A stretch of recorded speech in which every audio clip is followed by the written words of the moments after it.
Hello team, welcome to another ATP Geopolitics video with myself, Jonathan M.S. Pierce. This is a Ukraine war news update, the first part thereof for the 22nd of November 2025. This is a hits and losses video giving you details of what's gone on along the front lines for the last 24 hours.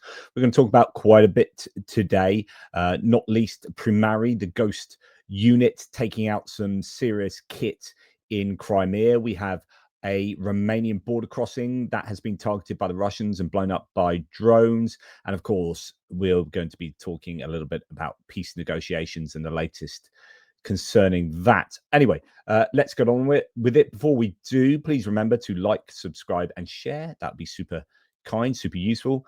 Really appreciate that. And thanks to all those who have already done so. Right, let's get to it. We start with the Ukrainian general staff figures for the Russian losses for the day before. All the usual caveats apply. You can find them linked in the description below. A bit of an uptick in these figures for today. 1,170 personnel lost is a fairly decent number there. Very good number, really, for the Ukrainians, given the context of the last month or so. 4 tanks, 7 armored combat vehicles. So although they are below average, they still are listing some pieces of material on those categories. 9 artillery systems is down on what we are used to. We have a multiple launch rocket system and an air defense system thrown into.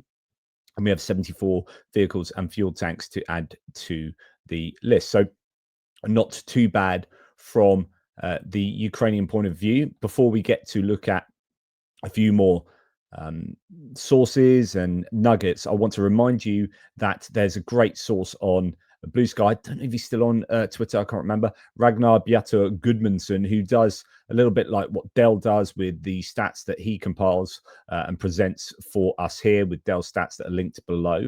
And I often show you those Excel spreadsheets. This guy does it as well. And his synopsis for the last 24 hours, engagements remain high, casualties well above the 7-day average. So like I say, good casualty numbers there. Land-based equipment losses are well above average, while drone losses remain below it. So this will be just within the most recent context, and you can go and see how he looks at all of the data there. Just a reminder, this guy exists. Overnight attacks, triple digit, including 1 Iskander-M. Recent interception, decent interception rate. We'll come on to that. No multiple launch rocket system strikes in GSUA's report. Few airstrikes and no Ukrainian strikes reported.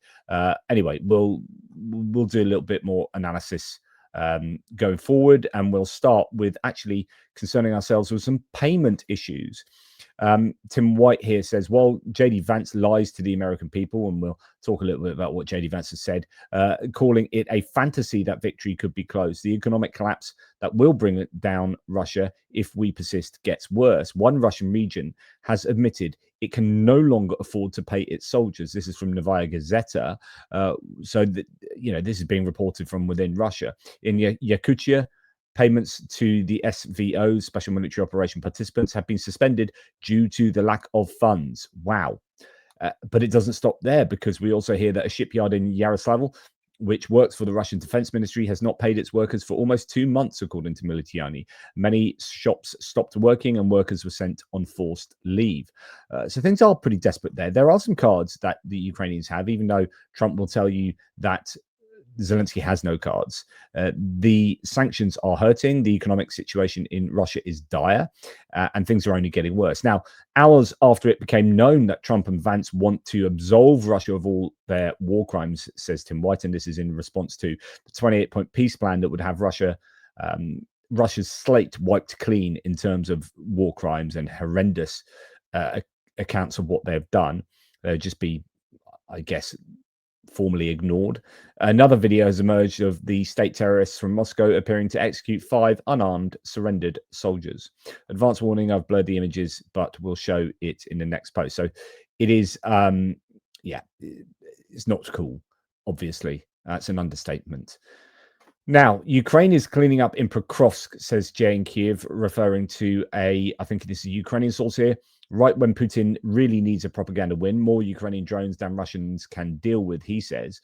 So about the situation in the Pokrovskaya agglomeration as of 10 o'clock on November the 21st, this is yesterday morning, the Defense Forces hold the designated lines in the northern part of Pokrovsk, We also control positions south of the railway, which are important for the further deoccupation. The enemy is trying to cross the railway to increase the area of occupation of the city, but our military is blocking these attempts. The enemy troops in Pokrovsk are being depleted. As a result, the enemy is forced to replenish its losses among its personnel. The Russian commanders already deployed the operational reserve of the Center Airborne Division, units of the 76th Airborne Assault Division of the Russian Federation, in our zone of responsibility to counter the enemy's further advance and conduct cleanups in Pokrovsk. We are increasing our own group, in particular the number of drone crews.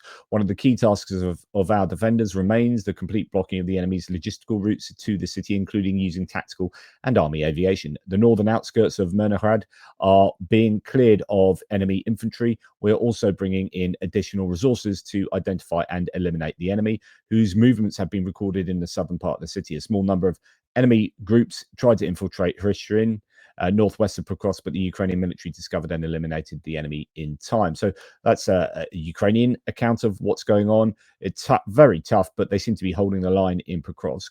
Russia has captured 2 more villages, though, in Zaporizhzhia region. That's where it's looking really hairy for the Ukrainians as the net closes around Hulyaipole, says Tim White. Deep State has just updated its map showing Zeleny High and Chervony both swallowed up. The new map is on the left. So that is... You can see this pocket here, Zeleny High and Chervony, has been lost to the Russians, which is certainly a worry as Hulyaipole is coming more and more into the crosshairs. Around Pokrovsk, not much change, with Russia taking a little more ground north of Myrnograd. There is now less than 5 miles or 8 kilometers between the converging red occupied areas and only 1.3 miles, 2.1 kilometers between the grey zones, threatening encirclement. But that has remained fairly consistent, though, over recent days. And then Ukrainian drones just wiped out an entire Russian platoon trying to assault Danilivka. So Danilivka is north of Hulyaipole, all the way up there. So a big strike towards Danilivka to get, further north of Hulyaipole. But they lost an entire platoon. The 240th Assault Battalion, caught them riding into the village in unarmored civilian vehicles, not the usual armored tanks Russia's been using lately, I guess, in that area. But here's a problem. While Ukraine holds Danilivka, Russian forces are advancing south toward the main supply road. It's the same pattern that forced the Ukrainian troops to retreat from Pokrovsk, hold the front and collapse the flanks. So still worries for the Ukrainians, even though they are doing a good job of taking quite a lot of Russian troops out. And same seems to have happened down near Malotokmachka on the Zaporizhzhia front, further south than where we were just talking about. Ukrainian forces from the 118th Mechanized Brigade destroyed 8 pieces of equipment, including a tank, an MTLB, while repelling a Russian assault on Malotokmachka village in Zaporizhzhia region. Russian losses reportedly included 28 soldiers. So the Russians are definitely having a hard time, but they are continuing to take ground, of course. Now, some excellent news that we've got some more equipment getting destroyed by Primary, the Ghost unit. So here, Ukrainian intel shows another collection of significant hits on Russian occupied Crimea. These guys are doing such tremendous work in that particular sector. The top prize was a K-27 helicopter gunship.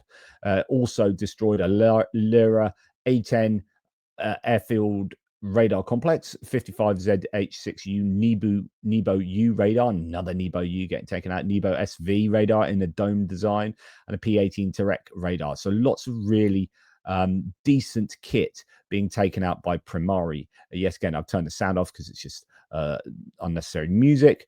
You can see a landing ship that's already been sunk there, by the way, something on fire on the shoreline. And then we have the usual kind of radar repertoire here, all sorts getting taken out by what is probably fairly significant drones. I don't know that they're going to be the FP2 sort of 200 kilometer, 105 kilogram warhead. Could they be the Beaver drones? I don't know. Even if the warheads aren't huge, they're going to be doing significant damage to these really expensive bits of kit. Here you see a Russian air defense missile. Possibly some people are saying they aren't very good at operating close to sea level, and there you see the missile hit the sea and explode without taking out the drone. This drone, you've got a helicopter there. Some people below one of the threads we're going to look at said, well, I think it's missed a helicopter. A drone like this smacking in just in front of a helicopter is going to take out that helicopter, I presume, even if it's a relatively small warhead. And you'll see here, yep, it probably hits just in front of it. So we have here the air defense missile being sent off just after we see this, I think, Nebo radar. You got that air defense missile coming towards the drone, blowing up in front of it, and the drone, I presume, carrying on to take out its target, which is there. Okay, so that is another quality bit of montage from the Primari group. Andrew Perpetuous says of this video, I have good news and bad news for Russia. Good news, your air defense missile fused for a drone. In other words, it acquired a target, locked onto a drone, tried to take it out. Bad news, the missile does not damage the drone, and then your helicopter exploded. Ow. Someone says, interestingly, do you know what's happening in Kupiansk? Russians got massacred. Interesting. So someone else says it's probably a miss on a helicopter, to be honest. Andrew says, are you seriously so delusional to think a 100-kilogram warhead blowing up this close to a helicopter won't destroy it? WTF do you think helicopters are made out of? But as someone said, it might not be a 100-kilogram. Even if it's a smaller warhead, that is still damaging a helicopter at that close range, even if it is a near miss. Okay, Ukrainian Barracuda naval drone, you can see here, being operated by a Ukrainian crew or pilots. Remotely traveled through Dnipro wetlands to destroy Russians' logistics site, storing ammunition and boats on the occupied left bank. The Ukrainian-developed system can carry grenade launchers, naval mines, and launch FPV drones. Here it is seen somehow taking it out. I don't know if it's used in kamikaze mode, but anyway, it shows you the range of what Ukraine has at its fingertips. The Russians still using an awful lot of guided glide bombs. I don't know what the time frame for this video is. It looks like there's quite a lot of greenery in a lot of this. So this is probably a montage recorded over a fairly long amount of time and a number of different places. But Max25 says Russians publish a video in which they destroy Kupiansk with carbs and take pictures in the city buildings, and quite a lot of Ukrainian kit getting taken out here. It is a 2.5-minute video, so there's a lot of kit. What's interesting about this video, though, I mean, yeah, bad news that this is a bunch of Ukrainian equipment getting hit. And of course, with these FPV drones, you never know the battle damage assessment because they cut out just as they're about to hit. But it is not good to see this from a Ukrainian point of view. But what is quite significant, and I think shows you a difference, is the amount of traditional combat assets that Ukrainians are still using to move their troops. A lot of these are infantry mobility vehicles or MRAPs. There's the odd SUV as well. But I just get a sense that Ukrainians do have access to more traditional combat assets. But that's a fairly painful Russian video to watch, with quite a lot of things getting blown up or being hit by FPVs, and then typical Russian flag waving at the end. Now, bad news for the Ukrainians in terms of they've done a good job of, well, evidently not done that good a job. They've done a job of putting up these really important drone nets along main supply routes, these GLOTs, ground lines of communication, in an awful lot of areas here. I don't know exactly where this is, but the anti-drone nets are just fully collapsed right down the road by the looks of it, with the weight of the rain and the snow hitting them and landing on them. Engineering troops are now working on the site, but yeah, that's a bit of a kick in the teeth, isn't it? Then we hear that a Russian Shadow Fleet tanker is on fire, was on fire yesterday off the coast of Vladivostok. This is the far east of Russia, just a few kilometers from the Alliance oil terminal. The ship's AIS was turned off, so transponder off, typical for Russian covert oil fleet, making it invisible to maritime trackers, but it is a big burning, yeah, it looks like it is in quite a lot of trouble. Fairly widespread fire there. Okay, now moving on to distant strikes, and we're going to start with the stats. Decent stats from Ukraine's air defense overnight, with an 87% success rate against drones. We had 105 drones and missiles, and 89 of them taken out. So one Iskander ballistic missiles, that brings you down to 104. One Iskander ballistic missile hit Ukraine's Danube port area in Odessa. Russia also fired 104 drones. 2 were still airborne, so that's 102 that we knew about. 89 were stopped. 15 locations were hit. So pretty decent interception. Tim White goes on to say 2 people were injured in Russia's ballistic and drone attack on the Danube overnight. The target was a small ferry crossing to Romania between Orlivka and Ukraine, in Ukraine, sorry, and Isasaya, sorry. The border crossing point on the Ukrainian side was hit, and we have some images of this. Orlivka crossing is now suspended after the terrorist state hit buildings and a vehicle park, with 12 lorries there damaged. And here we see quite a bit of damage to those vehicles there. The strike materially affects Romania, as it stops crossing and trade to and from Ukraine. Yet, once again, we have cowardice from NATO. Romania's MOD confirms it sent up F-16 jets and yet told them to just admire the view as Ukraine was getting hit. So scrambled jets on the Romanian side, but they didn't do anything, unfortunately. So this is one of the main bits of news that we hear about in terms of strikes. Before we get to a little bit more detail on that, let's look at some stats. So Russia's launched over 112,000 Shahed-type strike drones against Ukraine since the start of the full-scale invasion, targeting residential buildings and civilian infrastructure and causing the deaths of children and other civilians. The commander-in-chief of Ukraine's armed forces, General Syrskyi, has reported 112,000. That's insane. Now, I think this is the first imagery of a Skynex taking out a Shahed. German-made Skynex air defense systems in Ukrainian services destroying Russian Shahed drones. It might be the second, actually. But here, yeah, we have them in working order and doing what they have been designed to do. So here we have a Shahed being targeted. I wonder how many rounds it takes to take out from one of these Skynex systems, and how much the rounds cost, because there'd be pretty substantial rounds. It's got fairly heavy cannon on it. But yeah, so a whole load of Shaheds getting taken out here. Interesting that this Skynex is obviously it's been positioned in a pretty good place where lots of Shaheds pass over. I mean, that's what I do. Want to get one of these really top dollar pieces of kit in a really key place. Anyway, more and more Shaheds getting taken out there. You can watch that at your own leisure.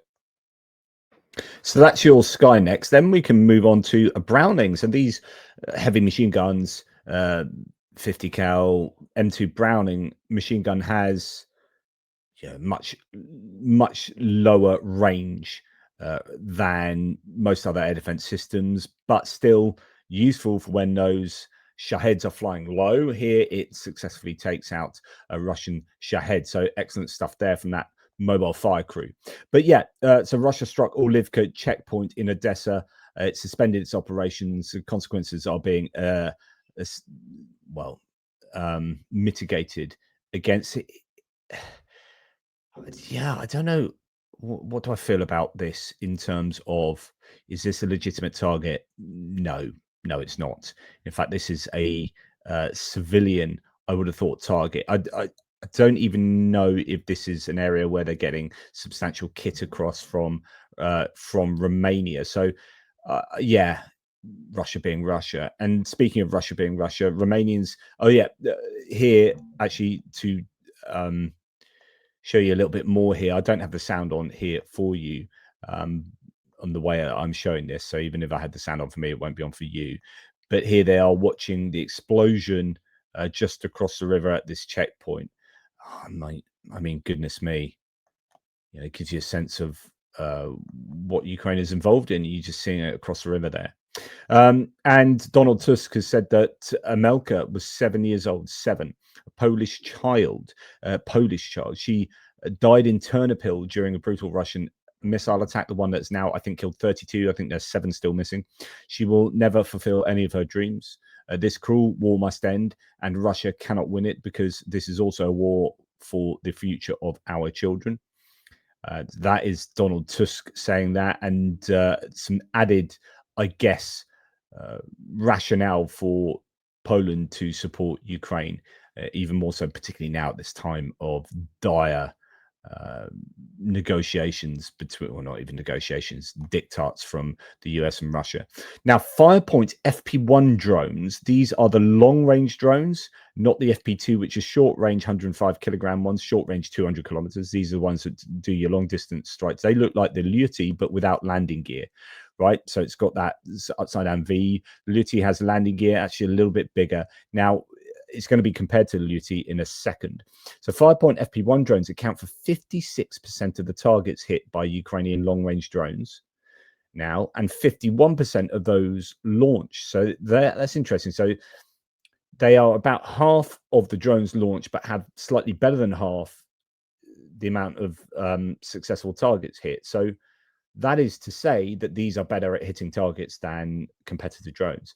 General Staff spokesman Dmytro Likovy has said the FP1 costs, though, 3 times less than the competitor Lyuti, allowing greater deployment. So not only does it look like it is more successful at striking, but it is also 3 times cheaper. So goodness me, get those made. There's talk about FP7 and FP9 as well. Ballistic missiles coming online soon from Firepoint 2. I've got a massive military aid video to do for you later. An awful lot of content to be squeezed into that one. Okay. Overnight drone strikes hit multiple targets in Crimea. So now we're on to Ukraine hitting Russia. Not too much detail coming out other than, overnight drone strikes hitting multiple targets in occupied Crimea, Saratov and Syzran and Kursk regions. Explosions were reported near a refinery in Syzran with casualties, and a power substation in Crimea and Rilsk was hit, cutting power to 3,000. Russians claimed it downed 69 drones. Now, we also hit Donetsk, near the city of Donetsk. There were explosions. Power was out in most districts. Ukraine drones hit substations, according to local channels there. So still going for those substations and actually concentrating quite a bit on occupied territories, which I find quite interesting, as I've said before. Drones targeted electrical substations overnight in occupied Donetsk and Krasnoperekrovsk in Crimea. So that, I think, is top left of Crimea. One of the entry, is that not too far from Armyansk? I don't know. Perekrovsk is, though. I don't know about Krasnoperekrovsk, causing widespread power outages across multiple districts there as well. And as you can see, there is an explosion at that substation. Right. Then we have reports from Crimea, specifically the Simferopol area, indicating a substation and a thermal power station there have been hit overnight. So Crimea really coming under quite a lot of pressure. 2 explosions were also reported near Saki Air Base. Now, this was, I think, no report says it below. 2 fighter jets were recorded as taking off from Saki. And then just after that, there are explosions reported. So quite often every time an airbase is targeted, if you know that there's incoming, you scramble your jets and you get them up. Now, I'm wondering whether the Primari helicopter strike that we just saw earlier might be from Saki Air Base, where they scrambled some jets, but the helicopter got taken out by a drone. 2 explosions were reported near that airbase. That could have been one of them. Who knows? 2 fighter jets took off from the airbase, Saki Air Base in Novofedorivka, according to local reports, possibly due to incoming drones or missiles. And what else do we have? Tim White saying, I wrote earlier about an attack on Crimea, and there are reports of 2 potential strikes. I cannot confirm either, but XR Nova claims a hit to a 220 kilovolt substation in Krasnoperekrovsk in northern Crimea. And in Simferopol, Crimea Wind says an explosion occurred near the state district power plant. So various things in Crimea were hit. And then today, another petrol station in Belgorod has been hit by a drone strike there, causing a massive fire that can be seen right across the city. It's a Rosneft gas station, so they're getting sanctions all which ways at the moment. Then we hear that Tuapse's oil terminal. So you remember you had huge attacks going on Tuapse, Tuapse and also Novorossiysk. Tuapse's oil terminals have been have partially resumed operations.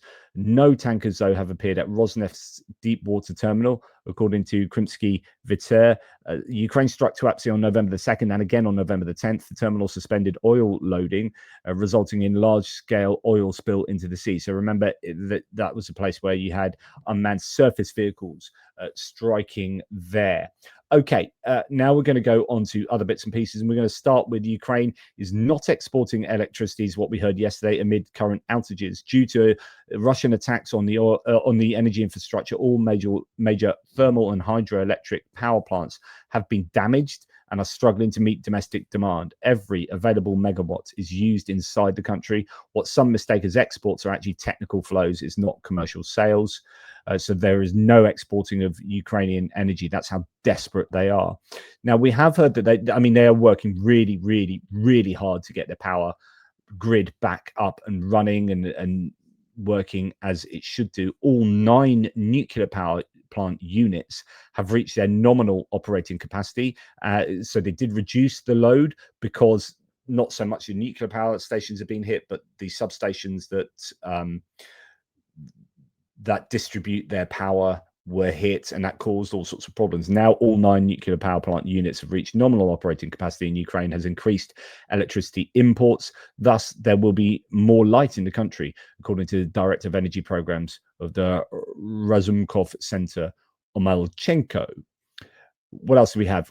This is the analyst speaking here. Russian oil problem even more dire than expected. According to the 3 primary oil trading brokerages, Russia has a minimum of 390 million barrels of oil at sea with nowhere to go. Wider estimates allowing for the grey tanker fleet and the lack of clarity over where they are at any one time puts the figure as high as 500 million barrels afloat at sea. It's a vast amount of oil, a working week of global supply worth billions of dollars, but it's costing Russia to store it, and they'll soon run out of ships. That can only mean rapid problems inside Russia as storage space runs out.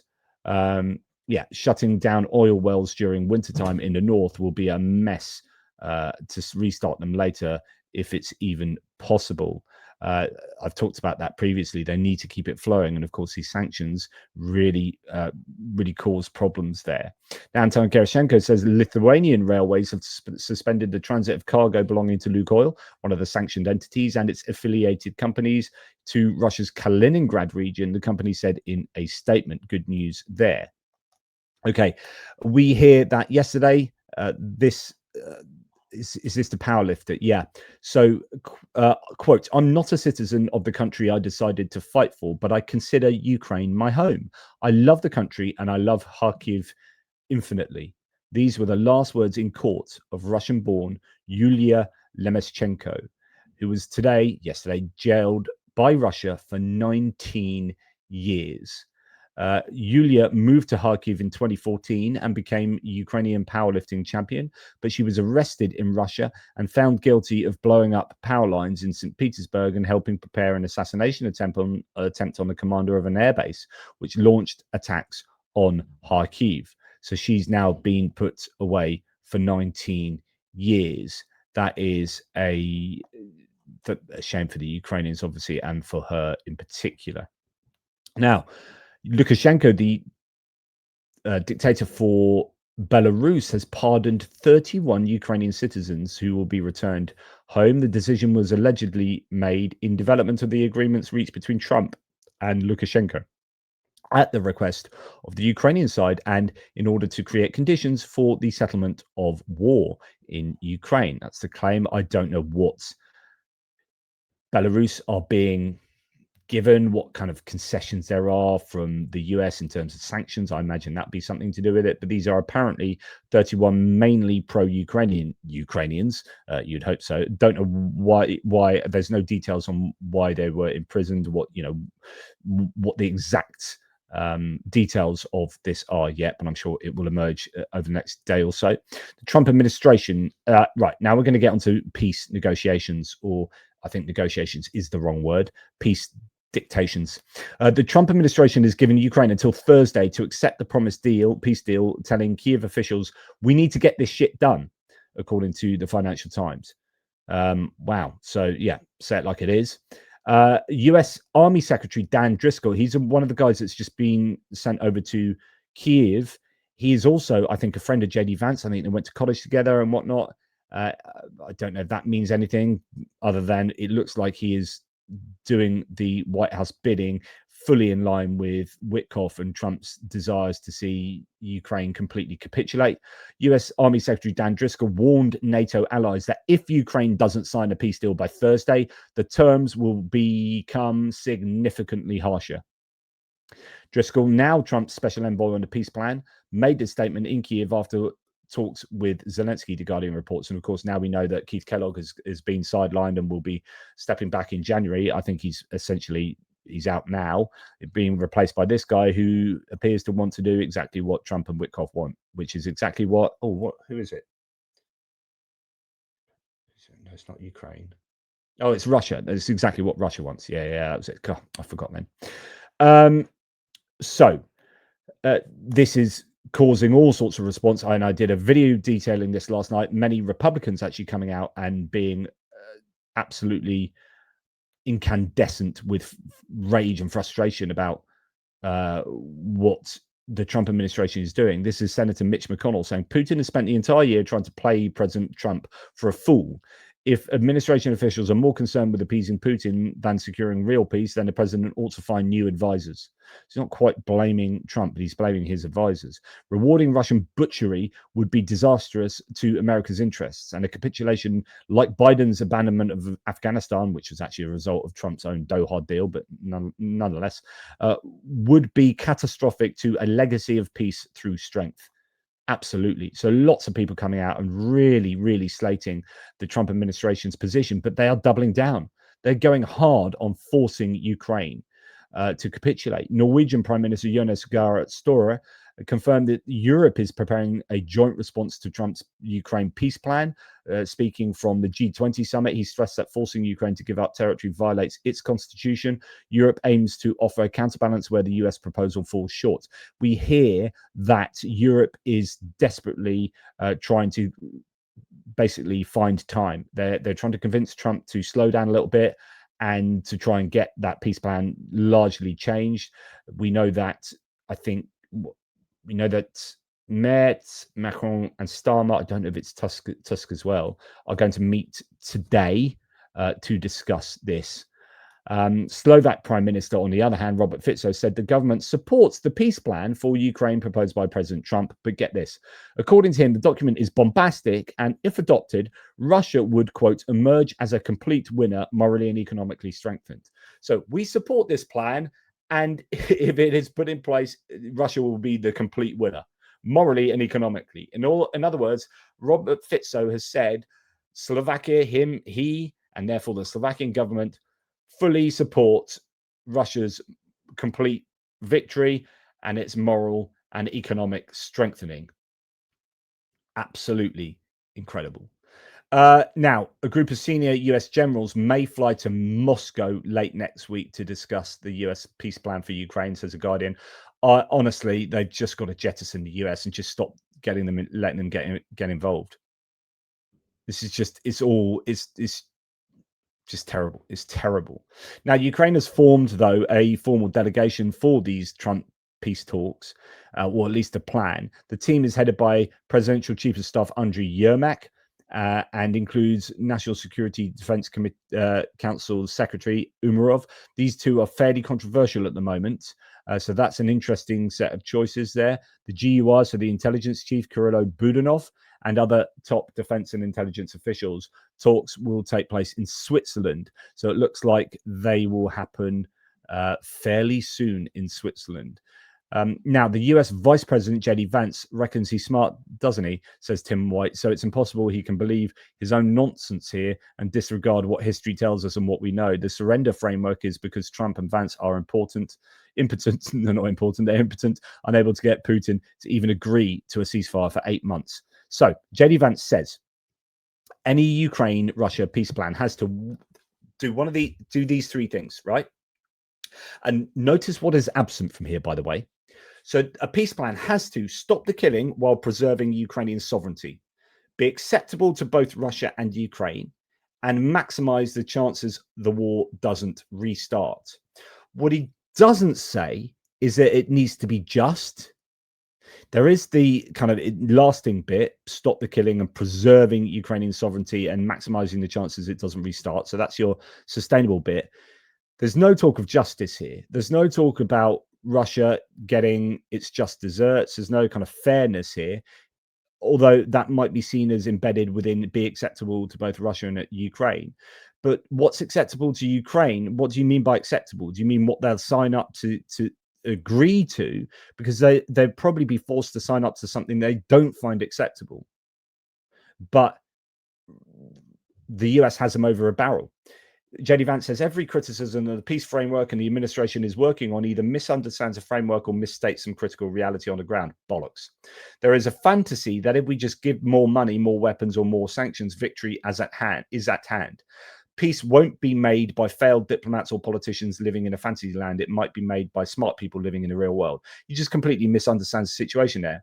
It's not that, I mean, certainly for someone like myself, it's not like give Ukraine more money and they'll win next week. This is about Russia losing first. So it's so frustrating. JD Vance is deplorable, and I'm sorry.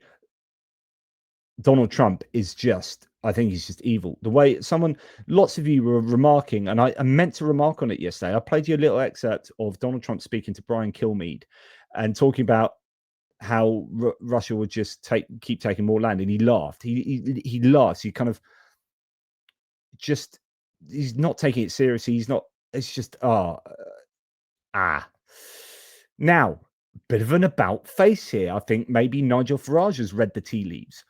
Even Nigel Farage in the UK's answer to Donald Trump is saying that this is his Twitter handle. Ukraine being asked to halve the size of its army is unacceptable.